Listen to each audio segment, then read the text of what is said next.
ये बात अगस्त 2014 की है।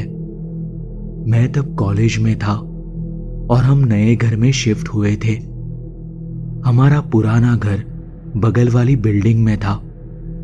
अगस्त का महीना होने के कारण गणपति उत्सव की तैयारियां जोरों शोरों से चल रही थी। हमारी सोसाइटी में सार्वजनिक मंडल में गणपति जी बिठाए जाते थे और बाकी मंडलों की तरह हम भी रात भर सजावट का काम करते थे। उस दिन मैं देर रात तक रुका और काम खत्म करके घर के लिए निकल गया। रात के करीब 1:30 बजे होंगे। मेरा घर 7वीं मंजिल पर था। उस दिन कुछ खराबी होने के कारण लिफ्ट बंद थी, इसलिए मैं सीढ़ियां चढ़ने लगा। क्योंकि मुझे 5 मंजिलें चढ़ने की आदत नहीं थी, मैं थक गया था, इसलिए थोड़ी देर वहीं रुक गया। 2-3 मिनट बाद मैं 6ठी मंजिल की सीढ़ियां चढ़ने लगा।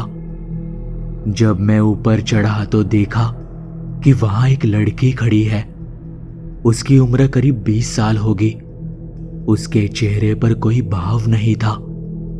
उसकी आंखें खाली और ठंडी थी, जैसे उनमें कोई जीवन ही ना हो। मुझे थोड़ा अजीब लगा। मेरे मन में यह विचार आया कि यह लड़की इतनी रात को यहां क्या कर रही है। उसने मेरी तरफ देखा और 7वीं मंजिल की ओर चलने लगी। मैंने उस लड़की को पहले कभी बिल्डिंग में नहीं देखा था। अगले ही पल मुझे लगा कि कहीं ये चोरी के इरादे से तो नहीं आई है। मैं जल्दी से उसके पीछे भागा। वह वही खड़ी थी। मेरे बुलाने पर भी वह अनसुना करते हुए आगे बढ़ गई और बालकनी में जाकर रुक गई। जल्द ही वह बालकनी के मुंडेर पर चढ़ गई और अगले ही पल नीचे कूद गई। जो कुछ हुआ उसे देखकर मेरा दिल जोरों से धड़कने लगा। हाथ पैर कांपने लगे। मुझे कुछ समझ नहीं आ रहा था। मैं बालकनी की ओर भागा और नीचे देखा, लेकिन 7वीं मंजिल और नीचे अंधेरा होने के कारण कुछ भी देखना असंभव था। मैं नीचे भागकर बालकनी के निचले हिस्से में आ गया और अंधेरे में देखने लगा, लेकिन लड़की कहीं नजर नहीं आई। तभी बिल्डिंग का चौकीदार दौड़ता हुआ आया और मुझसे पूछा, क्या हुआ सर, आप वापस नीचे क्यों आ गए? लेकिन मैं उसे कुछ बताने की स्थिति में नहीं था। वह मुझे आश्चर्य भरी नजरों से सिर्फ देख रहा था। मैं वहां 10 मिनट तक बदहवास होकर उस लड़की को ढूंढता रहा। आखिरकार मैं बिना कुछ कहे फिर से घर की ओर चलने लगा, यह सोचते हुए कि शायद ठीक से नींद पूरी ना होने के कारण मुझे अजीब चीजों का भास हो रहा है। मैं फिर 6ठी मंजिल पर पहुंचा और इस बार जो मैंने देखा उससे मेरे पसीने छूट गए और कुछ पल के लिए मेरी सांसें रुक गई। मैं बुरी तरह डर गया। वही लड़की फिर से मेरे सामने खड़ी थी। फिर कुछ ही देर में लगभग उसकी उम्र का या उससे थोड़ा बड़ा लड़का वहां आ गया। उन दोनों ने मुझे अजीब तरह से देखा और 7वीं मंजिल की ओर चलने लगे। अपनी बची हुई सारी हिम्मत जुटाकर मैं उनके पीछे पीछे 7वीं मंजिल तक आ गया। मुझे पता नहीं था कि क्या चल रहा है। लड़की चलते हुए गई और उसी बालकनी में जाकर खड़ी हो गई। उसने अपने साथ वाले लड़के पर एक नजर डाली और फिर से नीचे कूद गई। देखते ही देखते वो लड़का भी उसके पीछे कूद गया। अब डर से मेरे हाथ पैर कांप रहे थे, फिर भी मैं अपनी पूरी ताकत जुटाकर उस बालकनी के पास गया और नीचे देखा। मैंने जो देखा वह मैं कभी नहीं भूल सकता। वह दृश्य देखकर मेरा दिल डर से मानो छाती से बाहर निकला जा रहा था, क्योंकि वो दोनों दीवार पर लगे पाइप पर उल्टे लटके हुए थे और मुझे घूर रहे थे। उनके चेहरे पर मौत का साया था। उनकी आंखें गड्ढों में धसी हुई थी। और उनकी ठंडी रक्तहीन आंखों ने मेरे दिल में गहरे डर को बसा दिया। मेरा शरीर सुन्न हो गया और मुझे चक्कर आने लगा। मैं उसी बालकनी में बेहोश होकर गिर पड़ा।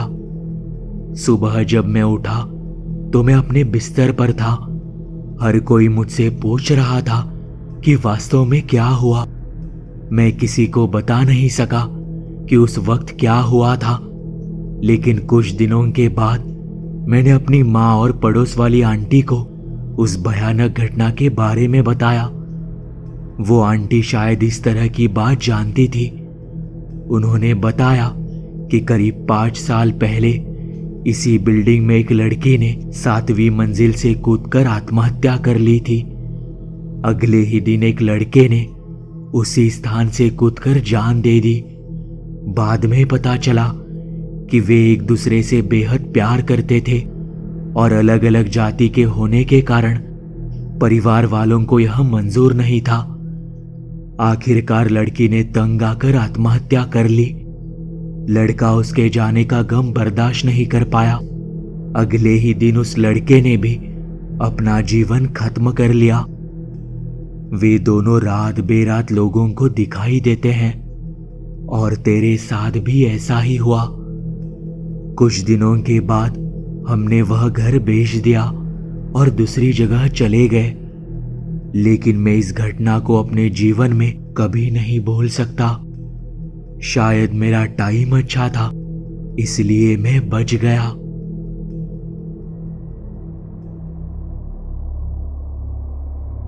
ये कहानी 2017 की है। मैं नीट परीक्षा की तैयारी के लिए एक इंस्टीट्यूट में भर्ती हुआ था और वही पास में एक हॉस्टल में रहता था। शिव जयंती के 2 दिन पहले हम सभी 8 से 9 दोस्त हॉस्टल के नीचे बातें कर रहे थे। रात के करीब 1:30 बजे थे। बातें करने के बाद सब ऊपर सोने चले गए, लेकिन मैं और मेरा दोस्त अनिकेत नीचे बातें करते रहे। हॉस्टल का चौकीदार छुट्टी पर था। कुछ देर बातें करने के बाद हम दोनों ऊपर जाने के लिए तैयार हुए। अनिकेत ऊपर चला गया और मैं पानी की बोतल भरने के लिए नीचे ही रुक गया। पानी भरते समय मेरी नजर सीढ़ी की तरफ गई। मैंने देखा कि एक औरत ऊपर जा रही है। मुझे लगा कि शायद हॉस्टल मालिक की पत्नी होगी, लेकिन टाइम देखते हुए मैंने पानी से भरी बोतल नीचे रखी और उसके पीछे भागा। जब मैंने सीढ़ी के पास पहुंचकर ऊपर देखा तो वहां कोई नहीं था। मैं बोतल लेने के लिए दोबारा नीचे आने लगा, लेकिन तभी मुझे वहां एक खाली कमरे से एक औरत की चीख सुनाई दी। मैं चीख सुनकर डर गया, क्योंकि वो कमरा 2 साल से बंद था। कुछ देर तक तो मुझे पता ही नहीं चला कि क्या हो रहा है। मैं जल्दी से आवाज आ रहे कमरे की ओर चलने के लिए मुड़ा और जिस महिला को मैंने देखा था वह ठीक मेरे सामने अपनी पीठ करके खड़ी थी। पीछे होने के कारण उसका चेहरा नहीं दिख सका। मैं धीमे कदमों से वापस चलने लगा, क्योंकि डर के मारे मेरे हाथ और पैर कांपने लगे। मैंने किसी तरह अपने दोस्त सिद्धांत को फोन करके नीचे बुला लिया। मैंने फिर सामने देखा तो वहां मैं अकेला था। सिद्धांत के आने पर मैं उसके साथ कमरे में चला गया। मैं बिस्तर पर लेटने ही वाला था कि उस महिला की चीख मुझे फिर से सुनाई दी। बाकी दोस्त सो रहे थे, इसलिए शायद उन्हें आवाज सुनाई नहीं दी। मैंने वह रात किस तरह गुजारी। अगले दिन हॉस्टल के पास एक चाय की दुकान पर यह बात निकली। चाय वाले ने बताया कि हॉस्टल के मालिक की पहली पत्नी ने अपने पति से परेशान होकर आत्महत्या कर ली थी। उसने अपने पत्नी को आत्महत्या करने से पहले उसी कमरे में बंद रखा था। उस दिन के बाद हमने वह हॉस्टल छोड़ दिया और सभी दोस्त एक किराए के फ्लैट में रहने लगे। मुझे नहीं पता कि कोई इस पर विश्वास करेगा या नहीं, लेकिन इसे केवल अनुभव करने वाला ही समझ सकता है।